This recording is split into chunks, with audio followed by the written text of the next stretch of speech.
ازيكم يا بنات؟ عاملين ايه؟ النهارده ان شاء الله هقول لكم طريقه سيرم ليلي تحفه. بيفتح البشره جدا، بيشيل التجاعيد.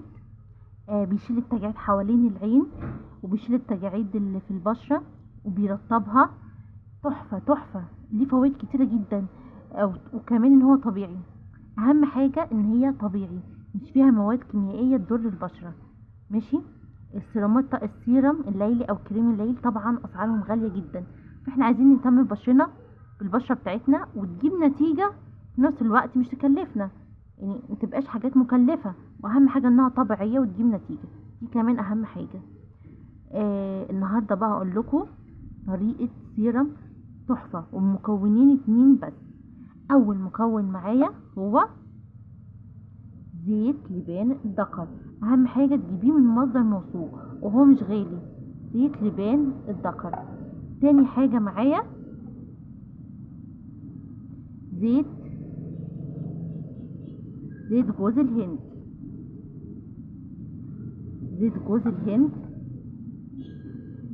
البكر، دول تحفه تحفه تحفه. هنحط السيرم ده. اولا اللي بشرته مختلطه، بشرته جافه، ده هيعمل ايه؟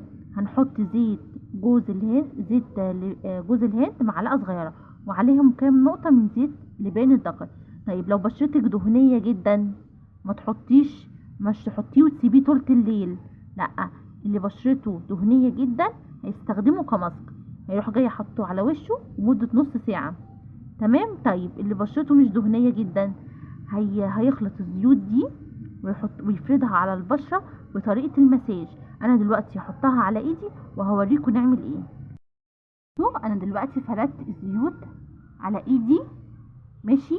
وتدعكي كويس قوي وتشد البشره، ماشي. يعني تسحبي الزيوت، ترفعي بشرتك لفوق، زي مساج كده خفيف بالزيوت دي، ماشي. وهتسيبيه طول الليل على البشره بتاعتك، والصبح تغسلي بشرتك وتحطي صن بلوك. اهم حاجه الصبح تحطي صن بلوك وتسيبيه طول الليل على بشرتك. طيب اللي بشرته دهنيه هيعمل ايه؟ هيستخدمه كماسك، هيسيبه على البشره كده، وبعد نص ساعه هيغسل بشرته وتقفليها بميه الورد. تحفه تحفه للترطيب والتفتيح. الوصفه دي حلوه جدا. وزيت لبان الدكر طبعا معروف بيشيل التجاعيد وبيفتح، والخطوط الرفيعه. يعني مش هتحتاجي حاجه لو استخدمتي بس السيرم الليلي ده، مش هتحتاجي اي حاجه تانية. وطبعا الحاجات دي بتبقى مكلفه جدا وممكن قبل ما، وبعدين اهم حاجه كمان هتستخدميه يوم يوم، يعني مش كل يوم هتحطيه على بشرتك، لا. انت تستخدمي يوم ويوم. يوم هتغسلي بشرتك وتحطي السيرم ده وتسيبيه طول الليل. تاني يوم مش هتستخدميه. اما اللي بشرته دهنيه زي ما قلت هيستخدمه نص ساعه كماسك. بس تحفه يا بنات، جربوه وعلى ضمانتي